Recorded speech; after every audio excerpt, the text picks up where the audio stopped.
모니터의 푸른빛이 박지훈의 얼굴을 창백하게 비추고 있었다. 일산의 오피스텔 작업실은 전쟁터나 다름없었다.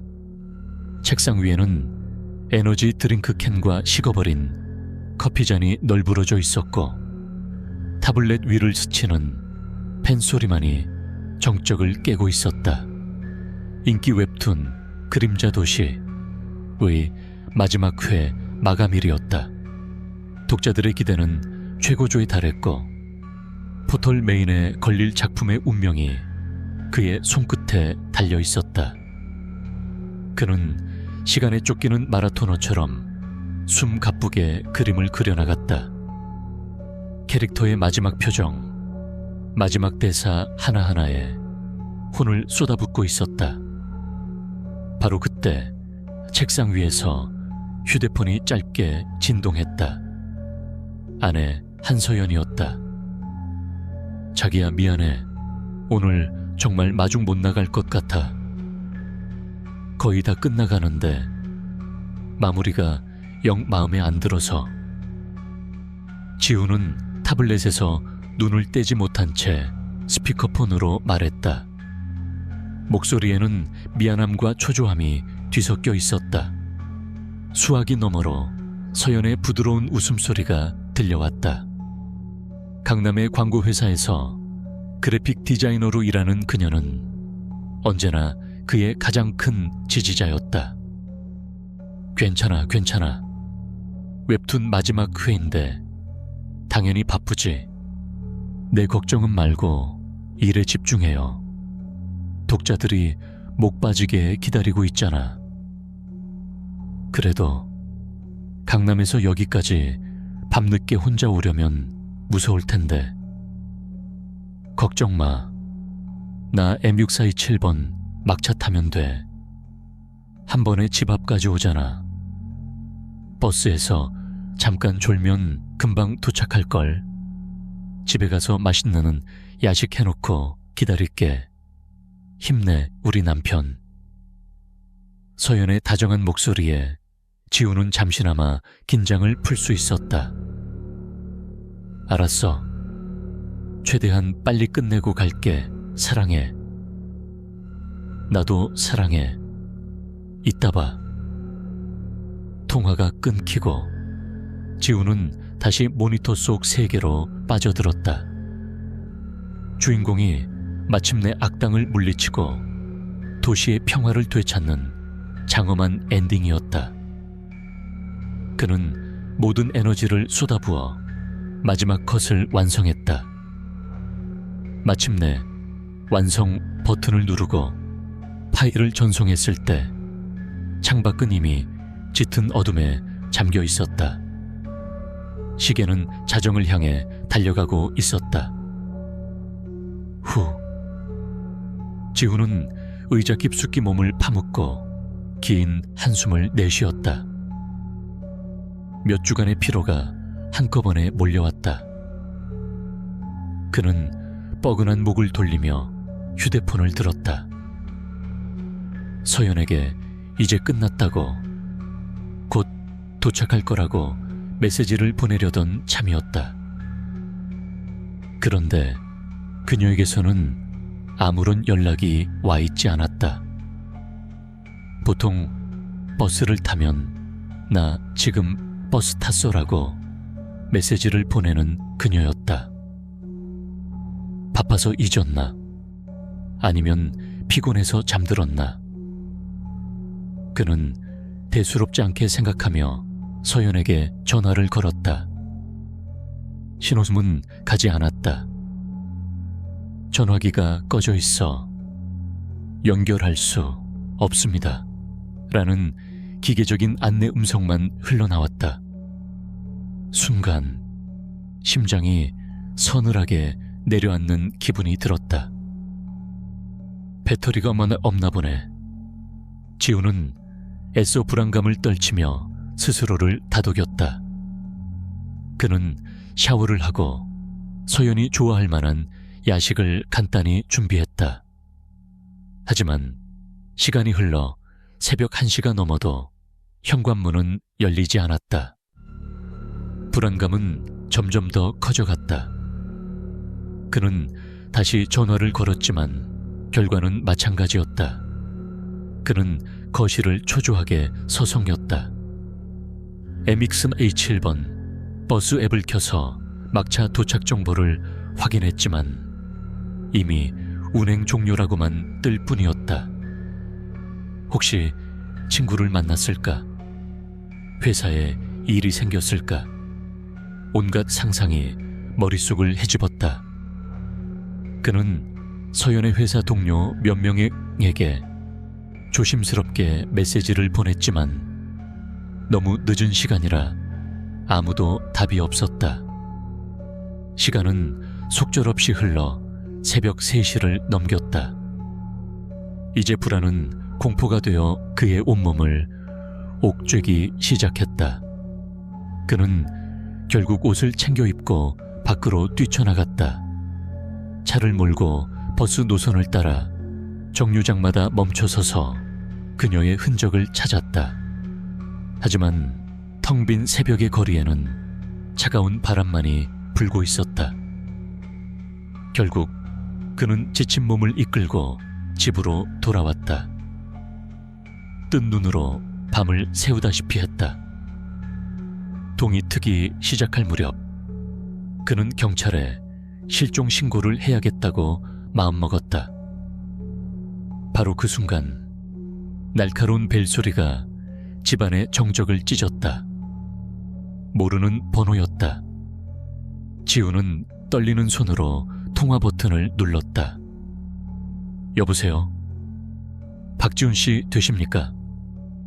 수화기 너머에서는 감정이 배제된 사무적인 남자의 목소리가 들려왔다. 네, 맞는데요. 누구시죠? 파주경찰서 실종수사팀입니다. 혹시 아내분 성함이 한서연 씨 맞으신가요? 네, 맞아요.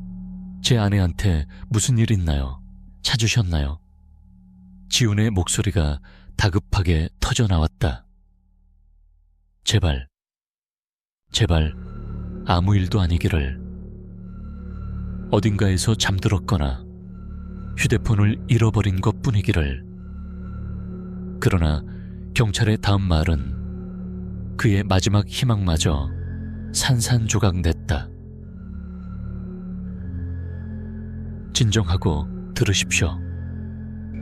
오늘 새벽 파주시 민통선 인근에서 한서연 씨로 추정되는 여성의 시신이 발견되었습니다. 신원 확인을 위해 서로 와주셔야겠습니다.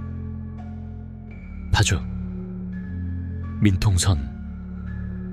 그 단어들이 지훈의 뇌리에 박혔다.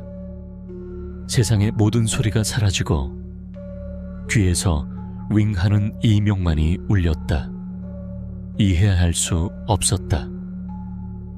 일산으로 향하는 광역버스 M6A7. 그 버스가 왜 수십 킬로미터나 떨어진 정반대 방향인 파주 DMZ 근처까지 간단 말인가? 잘못 보신 거겠죠? 제 아내가 왜 거기 있습니까? 그의 목소리는 힘없이 부서져 내렸다. 수화기 너머에서 경찰이 무어라 계속 말하고 있었지만 더 이상 그의 귀에 들리지 않았다. 휴대폰이 손에서 미끄러져 바닥으로 떨어졌다. 지훈의 세상이 바로 그 순간 무너져 내렸다. 장례식장은 숨막히는 침묵과 희미한 향냄새로 가득했다.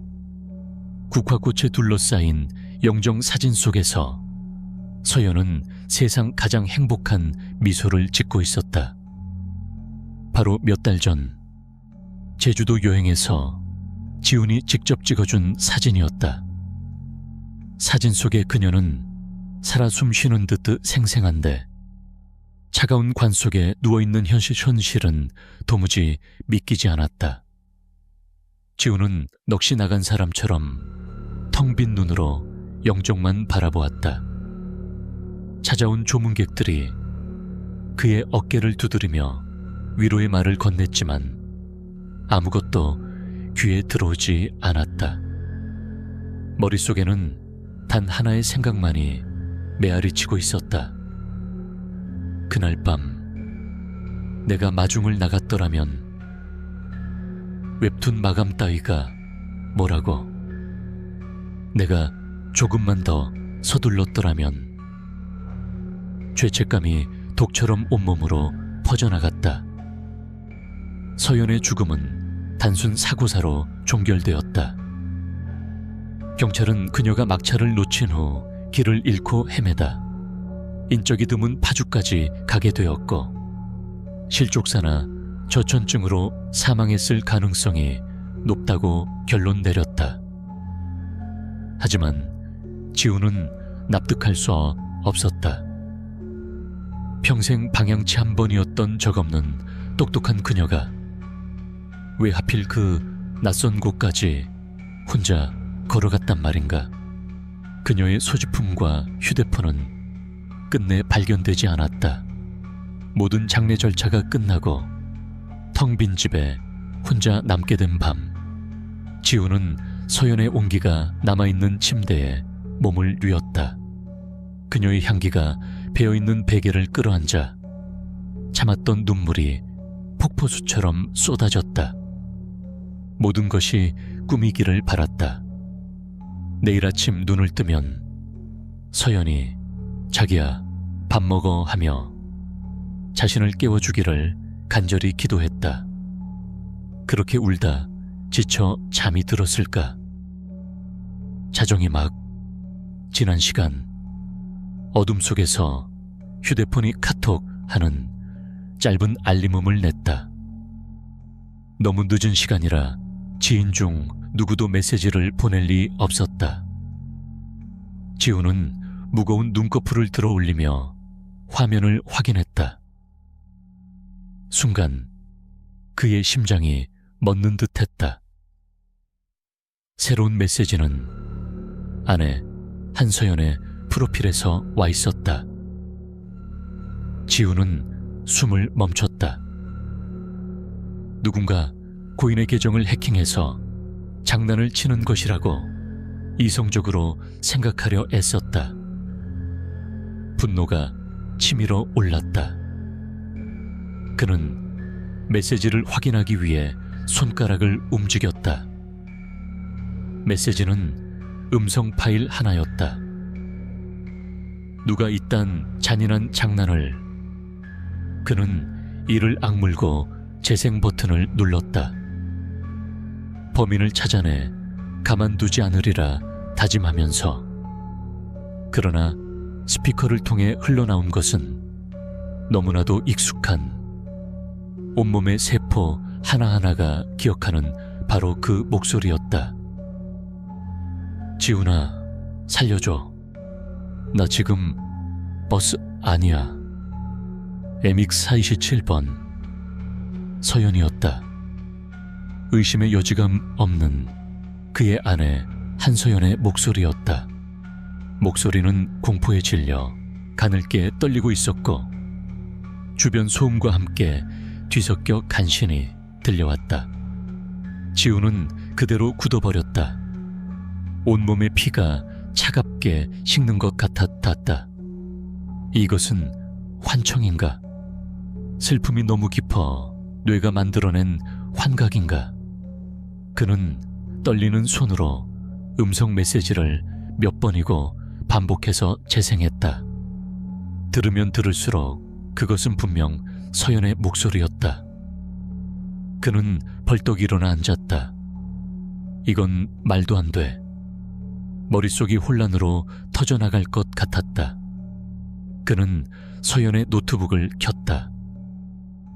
그녀는 종종 노트북에도 카카오톡 PC 버전을 로그인 해두곤 했다.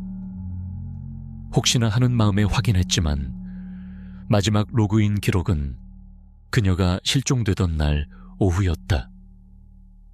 그는 밤새 뜬 눈으로 휴대폰 화면만 바라보았다.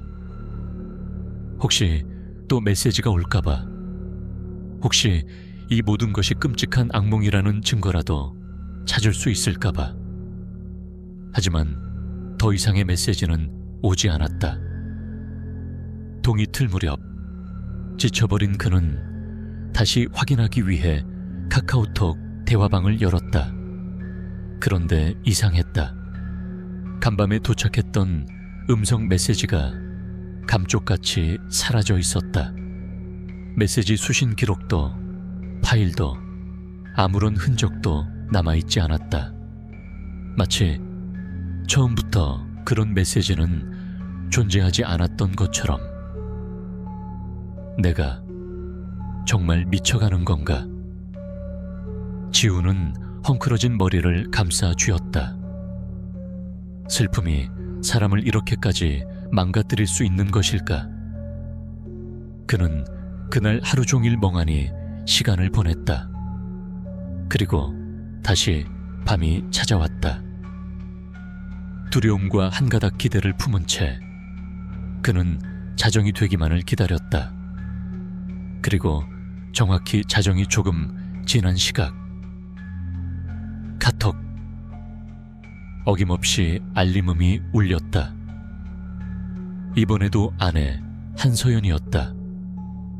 심장이 발끝까지 떨어지는 기분으로 그는 메시지를 확인했다.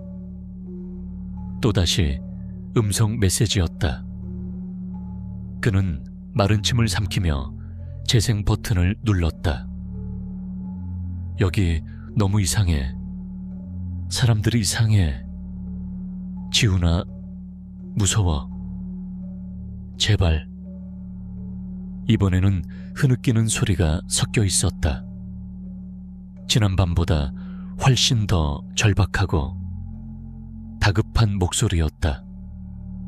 지우는 더 이상 이것을 환각이나 장난으로 치부할 수 없었다. 이것은 현실이었다. 이해할 수 없지만 분명히 일어나고 있는 현실. 그는 곧바로 메시지에 답장을 보내기 시작했다. 서연아, 너 어디야? 지금 어디 있냐고? 제발 대답 좀 해줘, 서연아. 하지만 그의 메시지는 1이라는 숫자만 남긴 채 읽히지 않았다. 마치 저쪽에서는 그의 메시지를 받지 못하는 것처럼.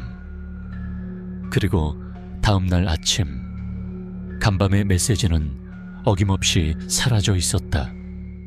이 기이한 현상은 매일 밤 반복되었다. 매일 밤 자정이 넘으면 서연은 공포에 질린 목소리로 구조 요청을 보내왔다.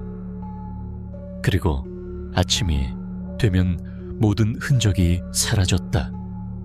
지우는 점차 잠을 잘 수 없게 되었다.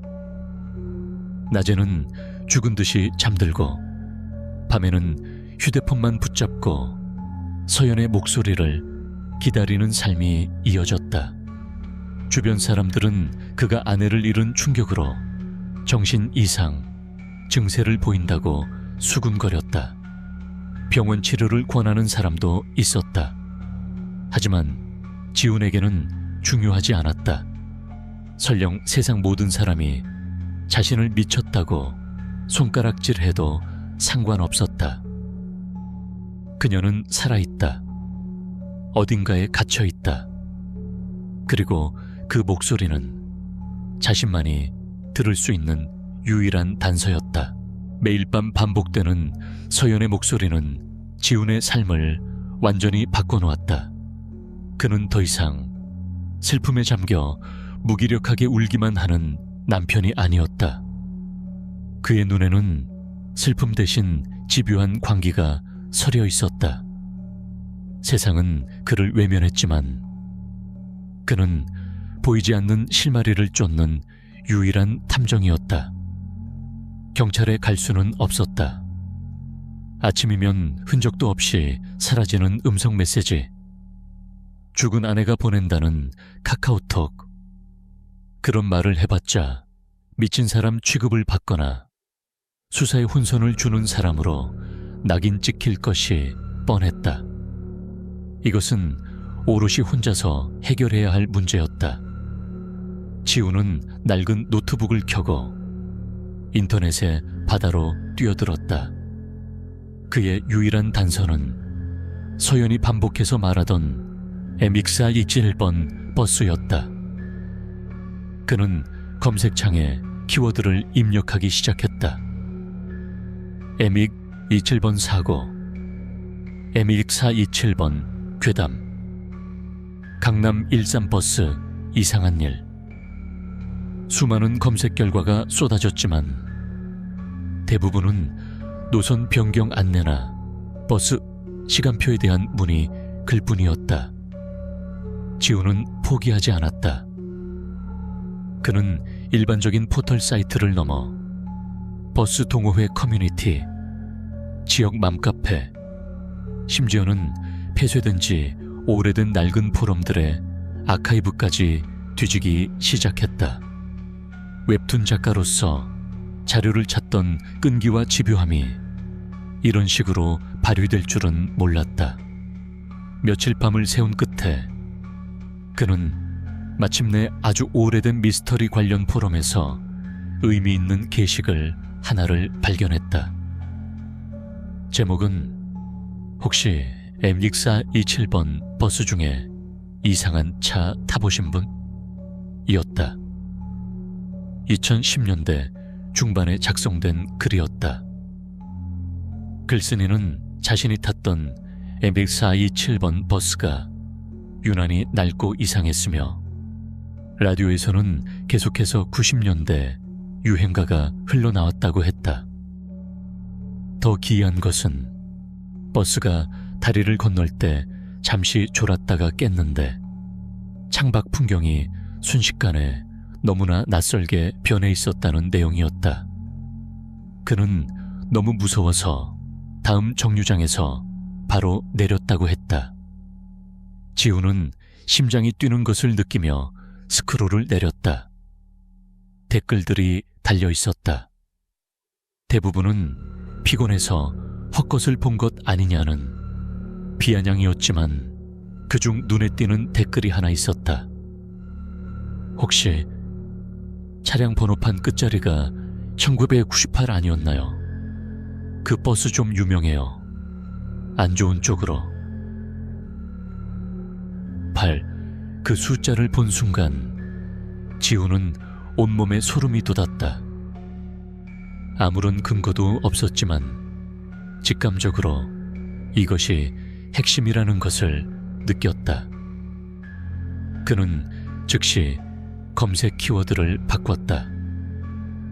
MX-27번 19998. 그러자 굳게 닫혀있던 문이 열리듯 감춰져 있던 정보들이 모습을 드러내기 시작했다. 첫 번째는 5년 전의 지역신문 기사였다. 광격버스에서 여대생 투신 자살, 목격자 진술 엇갈려. 기사에 따르면 한 여대생이 MX-27번 버스를 타고 가던 중 갑자기 여기 있으면 안 돼. 다들 죽었잖아.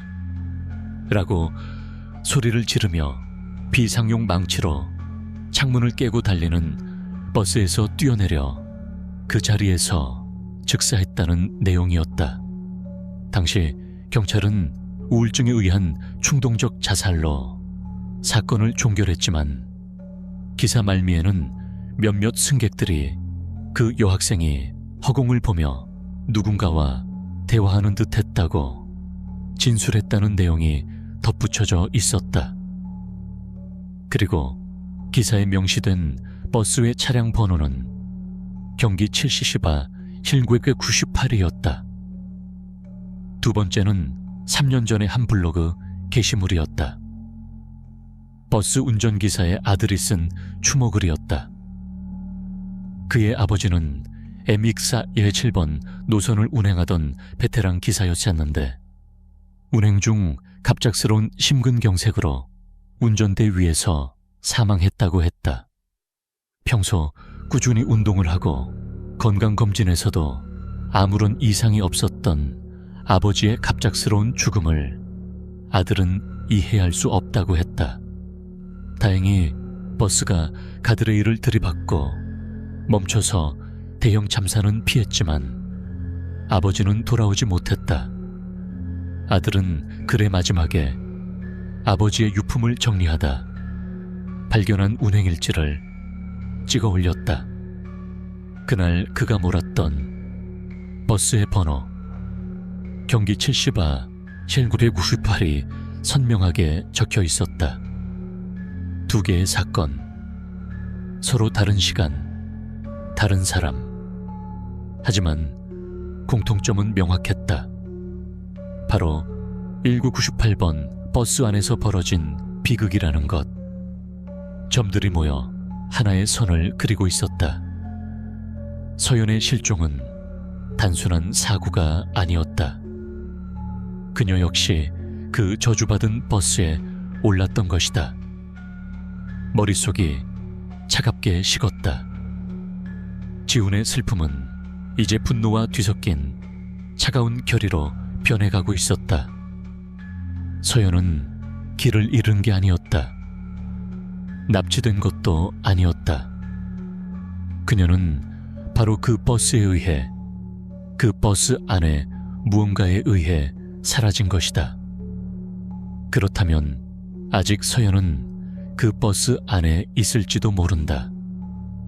매일 밤 그가 듣는 목소리는 시공간 어딘가에 갇힌 그녀의 진짜 비명일지도 모른다. 찾아야 해. 지우는 모니터에 떠있는 경기 70아 98이라는 번호를 노려보았다. 반드시 그 버스를 찾아내겠어. 그의 여정은 이제 막 분명한 목표를 향해 방향을 틀고 있었다. 새로운 목표가 생기자 지우는 이전과는 비교할 수 없을 정도로 치밀하게 움직이기 시작했다. 그는 먼저 해당 버스를 운영하는 운수회사를 찾아갔다. 허름한 차고지에 자리한 작은 사무실이었다. 그는 아내의 사고를 언급하며 혹시 사고 당일 운행했던 버스에 대해 알 수 있는지 조심스럽게 물었다. 그러나 운수회사 직원의 대답은 그의 기대를 무참히 짓밟았다. 1998번 버스와 말씀이시군요. 손님, 그 차량은 폐차된 지 오래됐습니다. 직원은 컴퓨터로 차량 관리 기록을 조회하며 퉁명스럽게 말했다. 3년 전에 기사님이 운행 중에 돌아가시는 큰 사고가 있었지 않습니까? 그 이후로 수리도 못하고 방치해 두다가 너무 낡아서 결국 폐차 처리했습니다. 저희 회사에는 더 이상 그 차량이 없습니다. 지우는 믿을 수 없었다. 폐차라니요? 그럼 제 아내가 탔던 버스는 대체... 그날 밤 MX-4H7 막차는 다른 버스가 정상적으로 운행했습니다. 기록에도 다 남아있고요. 아마 부인께서 착각하셨거나, 안타까운 일이지만 저희가 더 이상 도와드릴 수 있는 건 없네요. 직원의 태도는 완고했다. 더 이상 대화가 통하지 않을 것이라 판단한 지우는 사무실을 나올 수밖에 없었다. 폐차되었다. 그렇다면 매일 밤 서연이 말하는 그 버스는 대체 무엇이란 말인가? 유령 버스라도 존재한다는 말인가? 허탈감에 빠져 차고지를 걸어 나오던 지훈의 눈에 한쪽 구석에서 담배를 피우고 있는 나이든 정비공이 들어왔다. 지훈은 지푸라기라도 잡는 심정으로 그에게 다가갔다. 그는 1998번 버스에 대해 아는지 물었다. 정비공은 희뿌연 연기를 뱉어내며 잠시 생각에 잠기더니 귀찮다는 듯 입을 열었다. 아, 그 재수 없는 버스. 알지? 내가 이 회사 들어오기 전부터 있던 놈인데 유독 그놈만 사고가 잦았어. 기사들 사이에서도 서로 안 타려고 했지. 왠지 타면 기분이 찝찝하다고들 했거든. 그 버스 혹시 어디서 온 건지 아시나요? 글쎄, 워낙 오래돼서. 아, 맞다. 예전에 선배한테 듣기로는 원래 푼수라고 파주 쪽에서 시외버스 하던 회사에서 헐값에 중고로 들여온 거라고 했어. 그쪽에서도 사고가 좀 있었다나 봐. 파주, 서연의 시신이 발견된 바로 그 장소였다. 지우는 심장이 철렁 내려앉는 것을 느꼈다. 모든 조각들이 하나의 끔찍한 그림을 향해 맞춰지고 있었다. 그날 이후 지훈의 삶은 기다림의 연속이 되었다. 그는 웹툰 연재를 중단했다. 세상과 소통하는 유일한 창구였던 SNS도 끊었다. 그의 세상에는 오직 서연의 목소리와 밤 11시에 버스 정류장만이 존재했다. 매일 밤 서연이 마지막으로 버스를 탔던 강남의 그 정류장으로 나갔다. 쌀쌀한 밤 공기를 맞으며 그는 하염없이 도로의 끝을 바라보았다. 수많은 MX-27번 버스가 그의 앞을 스쳐 지나갔지만 그 어느 것도 199 98번은 아니었다. 하지만 그는 포기하지 않았다. 그녀가 그 버스를 탔다면 언젠가 그 버스는 반드시 다시 나타날 것이다. 시간이 흘러 계절이 바뀌었다. 사람들의 옷차림이 두꺼워지고 입김이 하얗게 흩어지는 겨울이 왔다. 그리고 마침내 운명의 그날이 찾아왔다. 서연이 세상을 떠난 지 정확히 1년이 되는 날 3월 20일. 그날 밤도 지우는 어김없이 버스 정류장에 서 있었다. 1년이라는 시간은 그의 얼굴에 깊은 그늘을 새겨놓았다. 그는 앙상하게 마르고 눈은 퀭했다. 지나가는 사람들은 그를 노숙자나 정신 나간 사람으로 여기며 힐끗거렸지만 그는 아랑곳하지 않았다. 시간은 천천히 흘러 밤 11시를 향하고 있었다. 지우는 이제 거의 희망을 포기하고 있었다. 어쩌면 이 모든 것이 정말 자신의 망상일지도 모른다는 생각이 들기 시작했다. 이제 그만 서연을 놓아주어야 하는 걸까? 그가 무거운 한숨을 내쉬며 돌아가려던 바로 그 순간이었다. 저 멀리 도로의 어둠 속에서 희미한 엔진 소리가 들려왔다.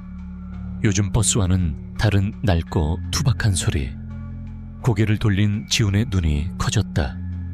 낡은 버스 한 대가 천천히 이쪽으로 다가오고 있었다.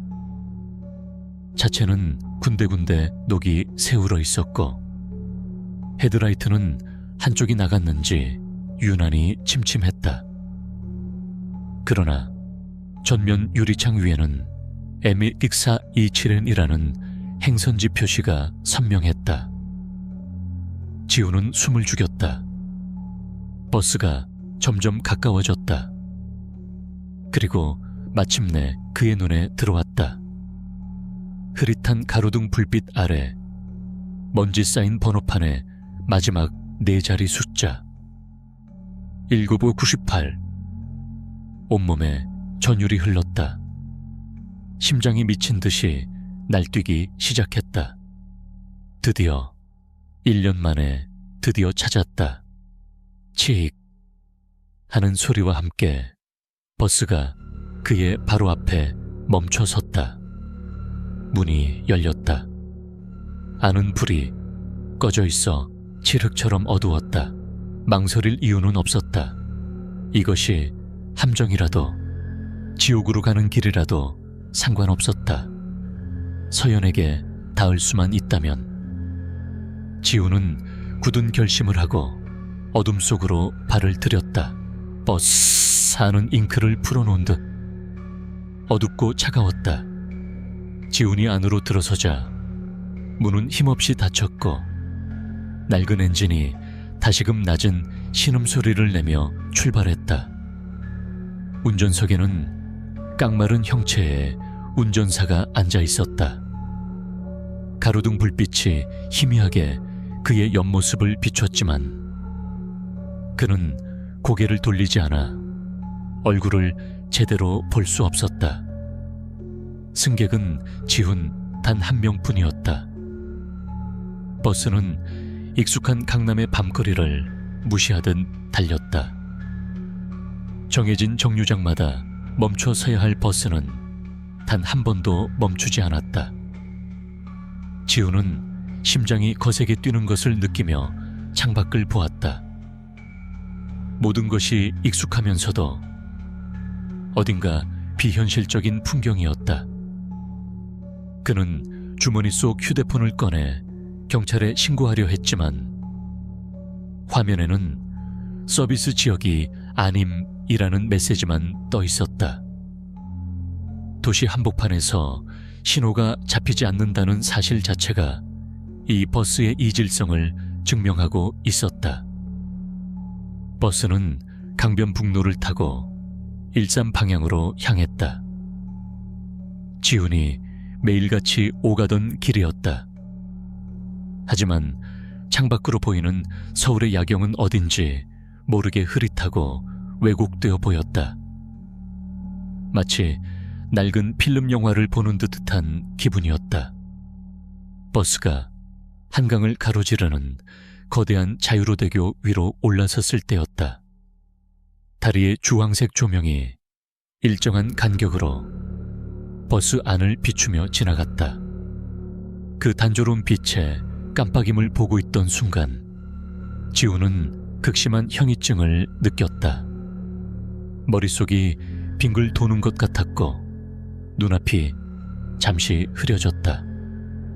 그는 휘청이며 손잡이를 꽉 잡았다. 잠시 후 어지러움이 가라앉고 시야가 다시 맑아졌다. 그리고 그는 자신의 눈을 의심했다. 방금 전까지 텅 비어있던 버스 안이 승객들로 가득 차 있었다. 불과 몇 초 전까지만 해도 존재하지 않았던 사람들이었다. 그들은 하나같이 90년대 풍의 옷차림과 머리 모양을 하고 있었다. 통이 넓은 청바지를 입은 대학생들, 어깨에 뽕이 잔뜩 들어간 재킷을 입은 여성, 알록달록한 등산복 차림의 중년 부부까지. 그들은 지훈을 전혀 의식하지 못하는 듯 자기들끼리 조용히 이야기를 나누거나 창밖을 멍하니 바라보고 있었다. 버스 안에는 나지막한 소음이 가득했지만 누구의 목소리도 명확하게 들리지 않는 기묘한 정적이 흘렀다. 지훈은 숨을 죽인 채 얼어붙었다.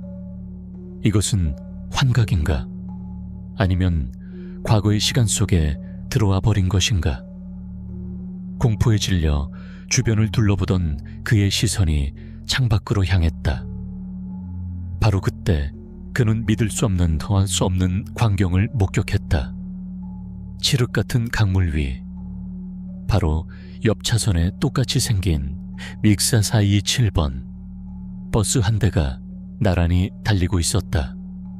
차량 번호판까지 경기 70바 신곡의 98로 똑같았다. 마치 거울에 비친 모습처럼 두 대의 버스는 완벽한 쌍둥이였다. 지우는 홀린 듯 옆 버스의 창문을 들여다보았다. 그 버스 안에도 90년대 옷차림의 승객들이 가득했다. 그리고 뒷좌석 창가에 앉아있는 한 여자, 겁에 질린 표정으로 휴대폰을 꼭 쥔 채 금방이라도 울음을 터뜨릴 것 같은 얼굴, 서연이었다. 그의 아내 한서연. 그녀는 필사적으로 휴대폰에 무언가를 말하고 있었다. 입 모양으로 보아 살려줘, 무서워 같은 단어들을 반복하는 듯했다. 바로 지훈이 매일 밤 듣던 그 목소리. 그는 지금 서연이 그에게 메시지를 보내던 바로 그 순간을 목격하고 있었다. 서연아. 지훈은 자기도 모르게 소리쳤다. 그는 자리에서 벌떡 일어나 옆 버스를 향해 달려가려 했지만 투명한 유리창이 그를 가로막았다. 그는 목이 터져라 그녀의 이름을 부르며 유리창을 미친 듯이 두드렸다. 한서연, 나 여기 있어. 여길 봐. 쿵쿵쿵. 그의 손이 아플 정도로 창문을 내리치자 마침내 옆 버스의 서연이 고개를 돌렸다. 그녀의 눈이 경악으로 커졌다. 유리창 너머의 남편을 발견한 그녀는 믿을 수 없다는 듯 눈물을 흘리며 그를 향해 필사적으로 손을 뻗었다. 지훈 역시 그녀를 향해 손을 뻗었다. 두 사람의 손끝이 보이지 않는 유리벽을 사이에 두고 거의 맞닿을 뻔한 바로 그 순간 버스가 다리를 완전히 빠져나왔다. 순간 옆에서 나란히 달리던 버스가 신기루처럼 흔들리더니 어둠 속으로 스며들 듯 한 흔적도 없이 사라져버렸다. 남은 것은 지훈이 탄 버스 한 대뿐이었다. 버스 안은 다시 텅 비어 있었다. 90년대 옷차림의 승객들도 그 기묘한 소음도 모두 사라졌다. 섬뜩한 정적 속에서 낡은 엔진 소리만이 고요하게 울려 퍼지고 있었다. 서연의 모습이 사라진 순간 지훈의 의식도 함께 희미해졌다. 극심한 피로감과 정신적 충격이 한꺼번에 몰려왔다. 그는 좌석에 쓰러지듯 몸을 기댔고 눈앞이 서서히 어두워졌다.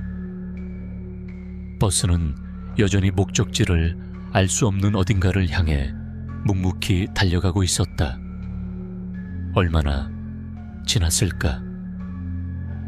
차가운 새벽 공기에 지훈은 정신을 차렸다.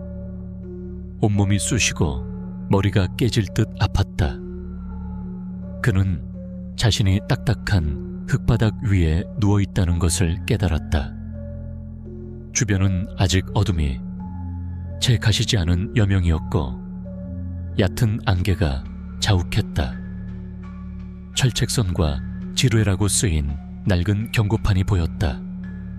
여기는 파주였다. 정확히 1년 전쯤 완전자야.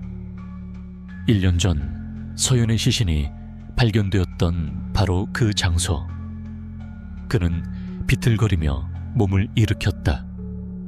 주머니를 뒤져 자신의 스마트폰을 찾았지만 손에 잡힌 것은 전혀 다른 물건이었다. 투박하고 묵직한 구형 폴더폰. 90년대 후반에나 썼을 법한 낡은 휴대폰이었다.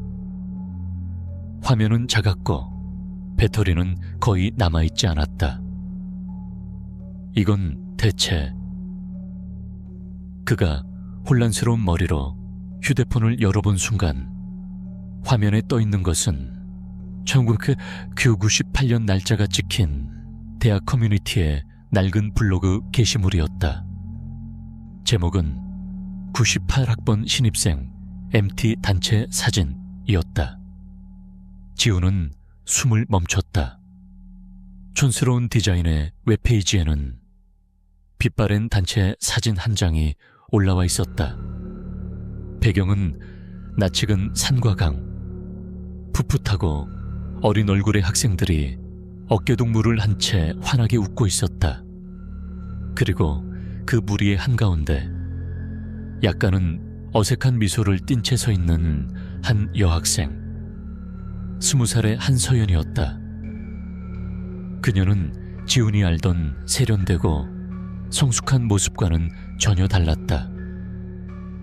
앳된 얼굴, 유행이 진한 헤어스타일과 옷차림. 하지만 틀림없는 그의 아내 한서연이었다. 지훈은 손가락이 하얗게 질리도록 휴대폰을 꽉 쥐었다. 심장이 쿵쿵 거세게 울렸다. 어떻게 그의 아내가 1998년의 대학생 단체 사진 속에 존재할 수 있단 말인가? 그는 떨리는 손으로 스크롤을 내렸다. 사진 아래에는 게시글이 이어졌다. 정말 즐거웠던 1박 2일 MT. 하지만 돌아오는 길에 끔찍한 사고 소식을 들었습니다.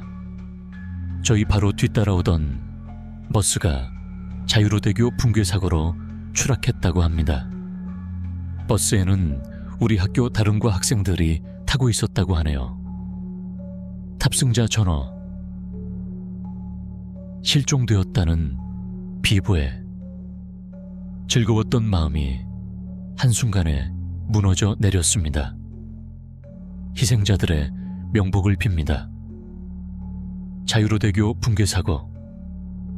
지훈의 머릿속에서 모든 조각이 맞춰졌다. 1998년 자유로대교 버스 추락, 탑승자 전원원 사망. 그 버스가 바로 M64I7 98번 버스였던 것이다. 그리고 그 버스에 20살의 한서연이 타고 있었다.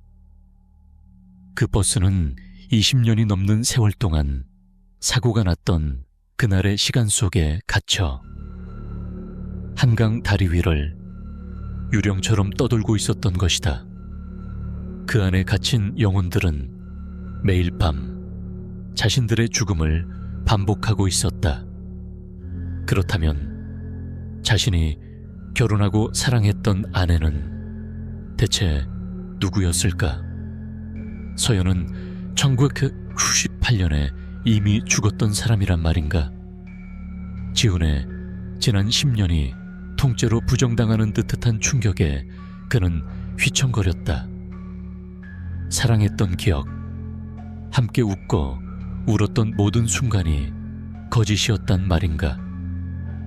아니, 그럴 리 없다. 그녀는 분명히 존재했다. 그의 곁에서 살아 숨쉬었다. 그렇다면 서연은 어떻게든 그 버스에서 탈출했던 것이 아닐까? 어떤 알 수 없는 이유로 죽음의 운명을 벗어나 20년이라는 시간을 건너뛰어 현재를 살아가게 된 것은 아닐까? 하지만 저주받은 버스는 그녀를 놓아주지 않았다. 결국 1년 전 그날 밤 버스는 다시 그녀를 찾아와 원래의 운명 속으로, 죽음의 시간 속으로 끌고 들어가 버린 것이다. 지훈이 손에 쥔 휴대폰 화면이 깜빡거리더니 배터리가 다 되었듯이나요. 그대로 꺼져 버렸다. 동쪽 하늘이 서서히 붉게 물들기 시작했다. 그는 텅 빈 눈으로 떠오르는 해를 바라보았다. 진실은 너무나도 잔혹했다. 하지만 그는 주저앉아 울고 있을 수만은 없었다. 그녀를 다시 데려와야 했다. 그 지옥 같은 시간의 감옥에서 그녀를 구해내야만 했다. 지훈이 깨어난 세상은 모든 것이 뒤틀려 있었다. 파주의 새벽은 여전히 차가웠지만 공기의 질감부터가 달랐다. 손에 쥐고 있던 낡은 폴더폰은 사라지고 그의 주머니에는 원래 쓰던 최신 스마트폰이 들어있었다. 그는 급하게 화면을 켰다. 날짜는 3월 20일. 시간이 되돌아가 있었다. 1년 전 서연이 사라졌던 바로 그날로. 하지만 이것은 단순한 시간 역행이 아니었다. 무언가 더 근본적인 것이 잘못되어 있었다. 지우는 불안감에 휩싸여 떨리는 손으로 전화 앱을 열었다. 단축번호 1번.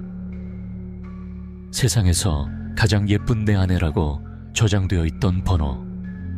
그는 통화 버튼을 눌렀다. 신호가 갔다. 제발, 제발 받아줘. 여보세요. 수화기 너머로 들려온 것은 장모님의 목소리였다. 하지만 톤이 이상했다. 마치 모르는 사람의 전화를 받은 듯한 경계심 가득한 목소리. 어머님, 저 지훈이에요. 서연이 괜찮아요. 지훈은 다급하게 외쳤다. 그러나 돌아온 대답은 그의 심장을 얼어붙게 만들었다. 누구신데 제 딸 이름을 함부로 부르시죠? 지훈이라니요. 전 그런 사람 모릅니다. 네? 어머님, 저 박지훈이요. 서연이 남편. 순간 수화기 너머에서 침묵이 흘렀다. 이윽고 장모님은 얼음장처럼 차갑고 슬픔에 잠긴 목소리로 말했다. 제 딸 서연이는 1998년에 사고로 세상을 떠났습니다. 20살 꽃다운 나이에. 다시는 이런 장난 전화 하지 마세요. 딸깍. 전화는 끊겼다. 지우는 망연자실한 채 휴대폰을 귀에 댄 채 굳어버렸다. 세상이 그를 중심으로 소용돌이치는 것 같았다. 장모님의 말은 비수처럼 그의 가슴에 박혔다. 이 세계에서 한서연은 1998년에 죽은 사람이었다. 그와 결혼하지도 20년의 세월을 더 살아보지도 못한 채 버스의 저주가 과거를 바꿔버린 것이다. 그녀의 존재가 세상의 역사에서 지워져 버렸다. 그때였다. 지끈. 갑자기 머릿속이 깨질 듯이 아파왔다. 그는 비틀거리며 머리를 감싸 쥐었다. 눈앞이 흐릿해지며 서연과의 기억들이 필름이 끊기듯 사라지기 시작했다. 처음 만났던 대학 캠퍼스의 풍경, 첫 키스를 나누던 한강 공원의 벤치, 눈물을 흘리며 그의 프로포즈를 받아주던 그녀의 얼굴.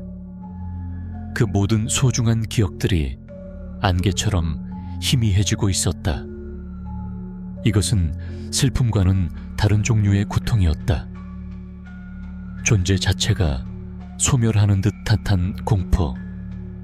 세상이 그녀를 잊어버렸고 이제 그 세상이 지훈의 기억마저 강제로 지우려 하고 있었다. 안 돼, 안 돼. 그는 비명을 지르며 자신의 스마트폰을 다시 열었다. 사진첩을 열었다. 서연과 함께 찍었던 수백 장의 사진들이 있어야 할 앨범이 텅 비어 있었다.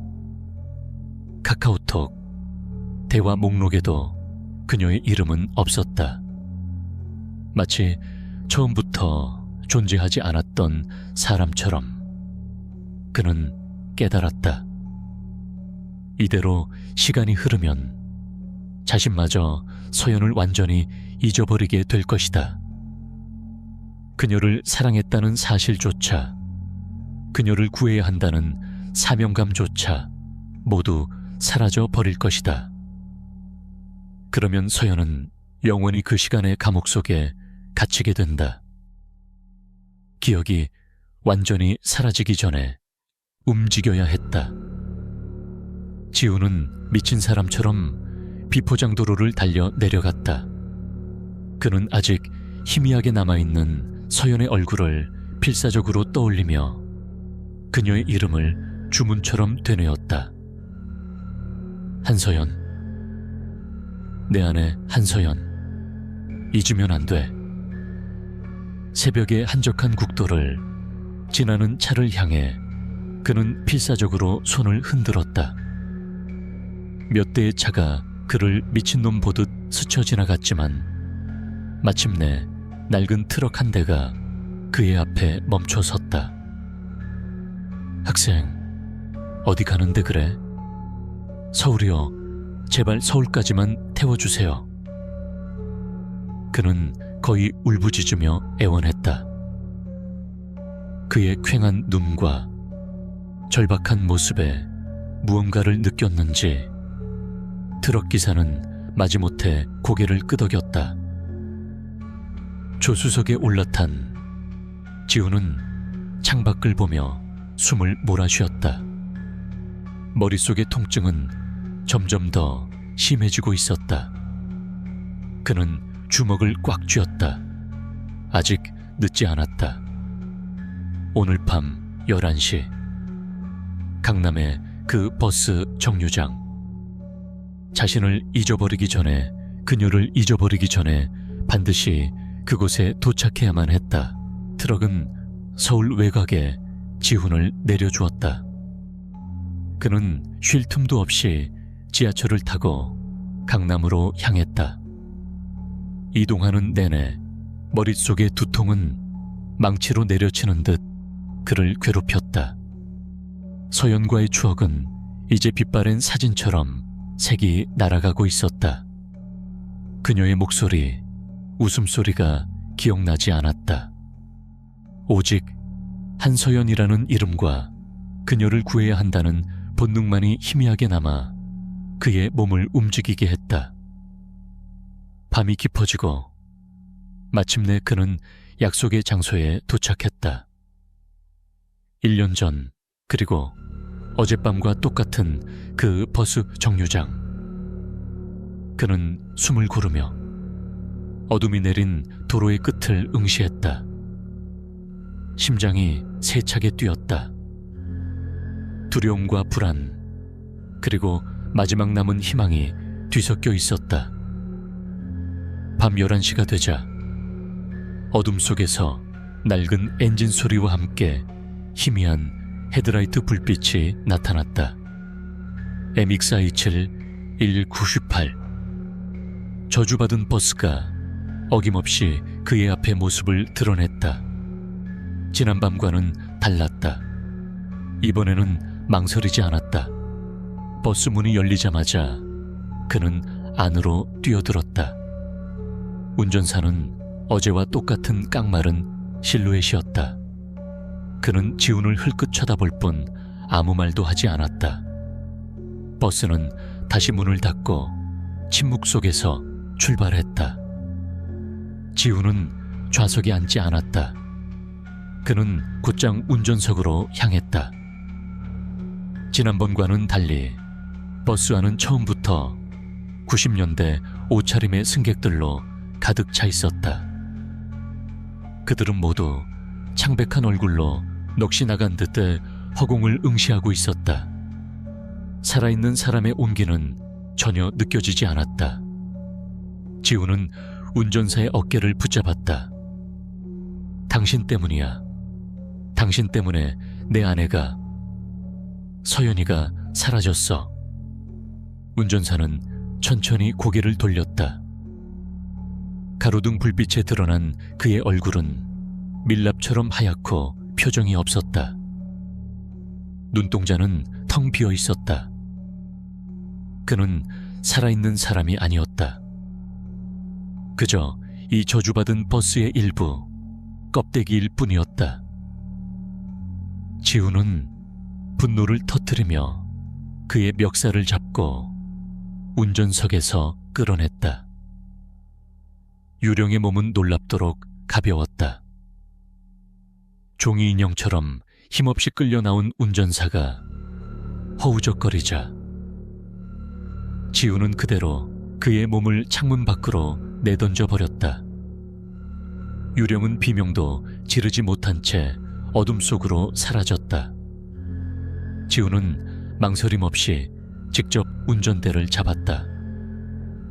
버스를 몰아본 적은 없었지만 지금은 그런 것을 따질 때가 아니었다. 엑셀을 밟자 낡은 버스가 덜컹거리며 속도를 냈다. 버스가 자유로대교 위로 진입했다. 예상했던 대로 극심한 현이증과 함께 시공간이 뒤틀리는 느낌이 찾아왔다. 그리고 마침내 옆 차선에 또 하나의 MX-427 일렬국 9할 버스가 모습을 드러냈다. 그 안에는 겁에 질린 채 울고 있는 서연이 있었다. 서연아, 그는 그녀의 이름을 외쳤다. 그의 목소리가 들렸는지 서연이 놀란 눈으로 그를 바라보았다.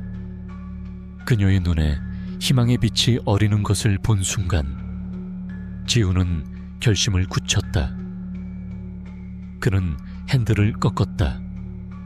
있는 힘껏 자신이 몰고 있는 버스의 앞머리가 서연이 탄 버스의 옆면을 향하도록 꽉 잡아 그는 소리치며 엑셀을 끝까지 밟았다.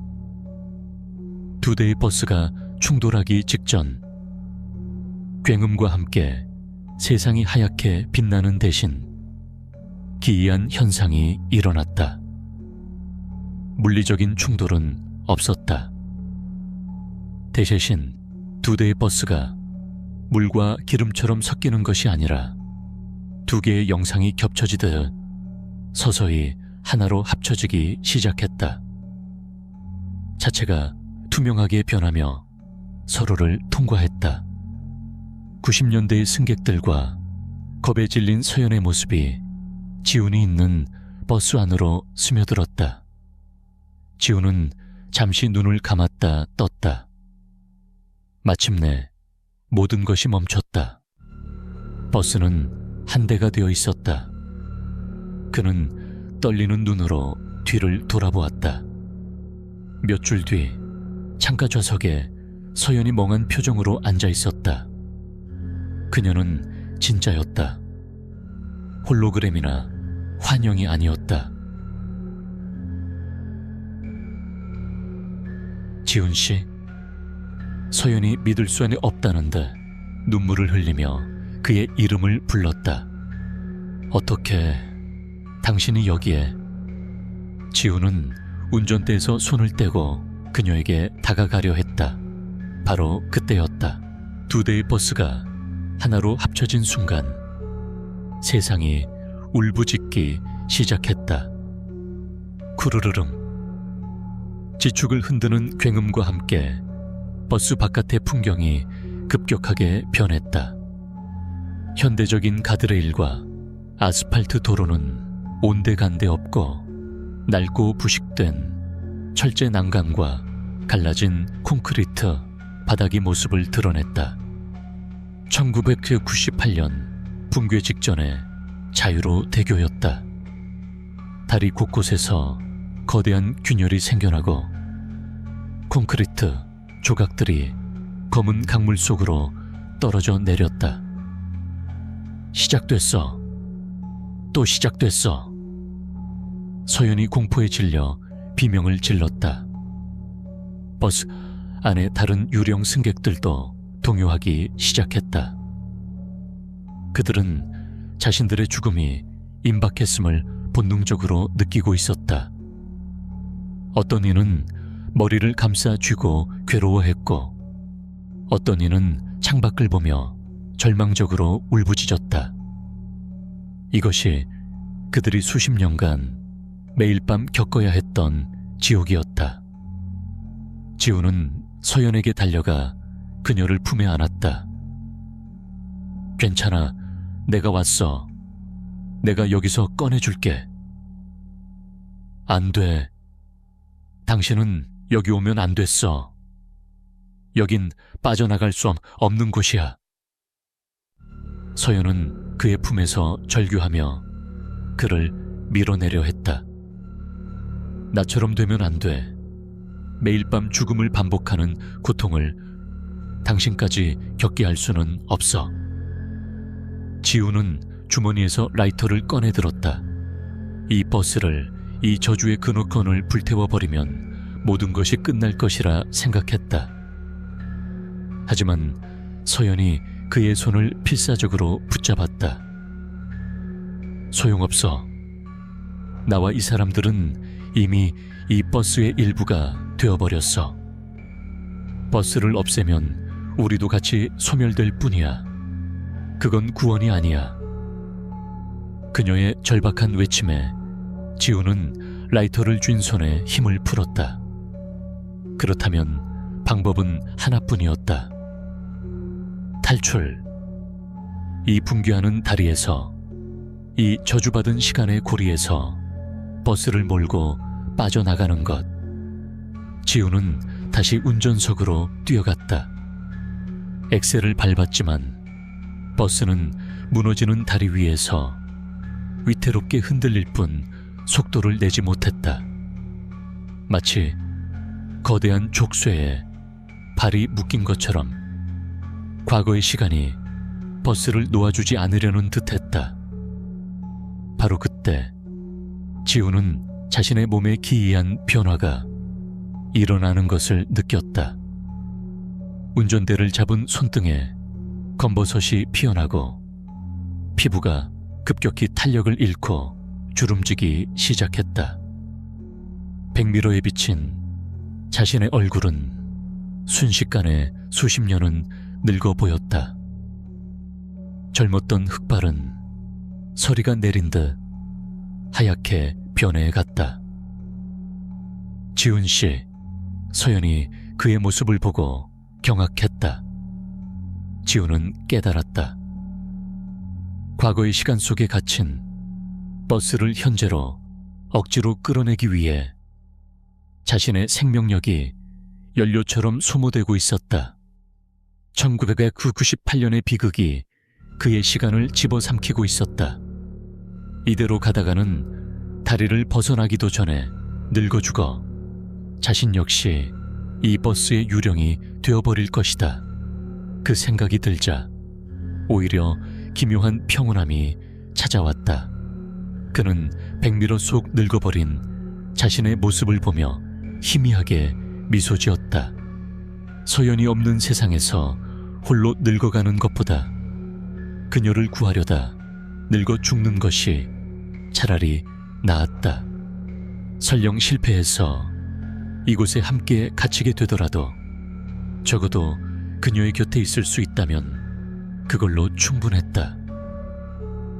서연아. 그는 쉰 목소리로 그녀를 불렀다. 만약 우리가 실패하더라도 난 괜찮아. 너와 함께라면. 그는 마지막 남은 모든 생명력을 쥐어짰다. 있는 힘껏 엑셀을 밟았다. 끼익. 버스가 거대한 쇠사슬을 끊어내는 듯한 비명을 지르며 마침내 앞으로 나아가기 시작했다. 버스 뒤쪽에서는 다리가 무너져 내리며 검은 아가리를 벌리고 있었다. 유령 승객들은 공포에 질려 비명을 질렀다. 지우는 핸들을 꽉 잡고 오직 앞만 보았다. 다리의 끝, 출구가 보였다. 희미한 빛이 새어나오는 그곳. 현실로 돌아갈 수 있는 유일한 문. 버스는 붕괴하는 다리 위를 미친 듯이 질주했다. 그의 몸은 점점 더 쇠약해지고 시야는 흐릿해져 갔다. 그는 마지막 힘을 다해 빛을 향해 돌진했다. 빛 속으로 돌진하는 순간 세상의 모든 소음이 사라졌다. 지훈의 의식은 강렬한 섬광과 함께 아득하게 멀어졌다. 모든 것이 끝났다고 생각했다. 얼마나 지났을까? 훈씨, 박지훈씨, 정신 좀 차려봐. 희미한 목소리가 귓가에 맴돌았다. 무겁게 감겨있던 눈꺼풀을 힘겹게 들어올리자 눈에 들어온 것은 익숙한 오피스텔의 천장이었다. 코끝으로는 소독약 냄새와 죽 냄새가 희미하게 느껴졌다. 서연. 지우는 갈라진 목소리로 아내의 이름을 불렀다. 물수건으로 그의 이마를 닦아주던 것은 꿈에도 그리던 아내 한서연이었다. 그녀의 눈가는 걱정으로 붉어져 있었지만 그녀는 분명 살아있었다. 젊고 아름다운 그가 사랑했던 바로 그 모습 그대로. 정신이 좀 들어. 며칠 동안 열이 펄펄 끓어서 죽는 줄 알았네. 서연은 안도의 한숨을 내쉬며 말했다. 지우는 혼란스러운 머리로 주변을 둘러보았다. 달력은 1년 전 3월 20일 오후를 가리키고 있었다. 그는 며칠간 심한 몸살감기로 알아누워 있었다. 그렇다면 그 모든 것은 지독하게 길고 생생했던 악몽이었을까? 바로 그때 그의 머리맡에 놓여있던 휴대폰에서 카톡 알림음이 울렸다. 심장이 철렁 내려앉았다. 화면에 뜬 발신인은 한서연이었다. 자기야, 약 사왔어. 지금 M2427번 버스 타고 집 가는 중이야. 금방 봐, 뽀뽀하츠. 악몽이 아니었다. 모든 것이 다시 시작되려 하고 있었다. 안 돼. 지우는 벌떡 몸을 일으켰다. 어지러움에 몸이 휘청거렸지만 그는 아랑곳하지 않고 서연의 어깨를 붙잡았다. 서연아, 너 지금 어디야? 버스 탔어. 어떤 버스야? 그의 다급한 모습에 서연은 놀란 눈으로 그를 바라보았다. 아직 안 탔어. 이제 막 정류장 도착해서 타려던 참인데. 아, 버스 왔다. 자기야, 나 이만 끊을게. 타지마. 절대로 타지마. 차량 번호 뭐야? 번호판 끝자리. 지우는 거의 절규하듯 소리쳤다. 서연은 그의 격한 반응에 당황하며 버스 번호판을 확인했다. 8인데 왜 그래 자기야? 태어나서 처음이었다. 지우는 자신이 가장 사랑하는 여자에게 욕설을 내뱉었다. 젠장, 한서연, 너 절대 그 버스 타지 마. 그 자리에 꼼짝 말고 있어. 내가 지금 당장 갈게. 너 그거 타면 이번 생도 다음 생도 나랑 같이 못 살아. 기다려. 그는 전화발을 끊기가 무섭게 잠옷바람으로 현관을 뛰쳐나갔다. 지하 주차장으로 달려가 제 시동을 걸고 미친 듯이 버스 정류장을 향해 질주했다. 신호도 차선도 무시했다. 그의 머릿속에는 오직 서연을 구해야 한다는 생각뿐이었다. 정류장에 도착했을 때 낡고 음산한 기운을 풍기는 MX427 998번 버스가 막 출발하려 하고 있었다. 그리고 그 앞에는 어쩔 줄 몰라 하며 서 있는 서연의 모습이 보였다. 서연아. 지우는 차를 아무렇게나 세우고 그녀에게 달려가 품에 와락 끌어안았다. 서연은 놀라면서도 그의 품에 안겨 억울한 듯 울먹였다. 아픈 사람 약 사왔더니 왜 이렇게 화를 내는 거야? 사랑해, 사랑해, 서연아. 지우는 그녀의 입술에 거칠게 입을 맞췄다. 다시는 잃고 싶지 않았다.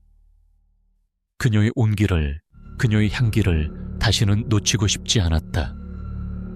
그가 서연을 꼭 끌어안은 채 고개를 들었을 때 그의 시선은 천천히 움직이기 시작한 버스와 마주쳤다. 버스 운전석에는 지난밤에 그 깡마른 운전사가 앉아 있었다. 그는 지훈을 향해 고개를 돌렸다. 그리고 그의 옆 창가에는 그때의 유령 승객들이 희미한 모습으로 앉아 있었다. 그들의 얼굴에는 더 이상 원망이나 공포가 서려 있지 않았다. 대신 그들은 모두 지훈을 향해 희미하게 미소 짓고 있었다. 고맙다는 듯, 이제 괜찮다는 듯. 운전사가 그를 향해 가볍게 손을 흔들어 작별 인사를 했다. 버스는 천천히 앞으로 나아갔다. 하지만 도로를 달리는 대신 차체는 점점 투명해지기 시작했다. 이내 버스는 수억 개의 작은 별빛들로 변하더니 봄날의 아지랑이처럼 공중으로 흩날려 완전히 사라져버렸다. 지옥 같던 시간의 굴레는 마침내 끝났다. 지훈은 아내의 이마에 입을 맞추며 속삭였다. 서연아, 사랑해. 뭐야? 아까는 화내더니 이제 와서. 나 아직 화 안 풀렸거든? 서연이 툴툴거리며 그의 품에 더 깊이 파고들었다. 지훈은 그녀를 더 꽉 끌어안았다. 그 버스가 블랙홀이었는지 시간의 균열이었는지 더는 중요하지 않았다. 세상이 어떻게 돌아가든 역사가 어떻게 바뀌었든 상관없었다. 그의 세상은 오직 곁에 있는 이 여자 하나로 충분했다. 그는 다짐했다. 다시는 그녀를 잃지 않겠다고. 절대로 다시는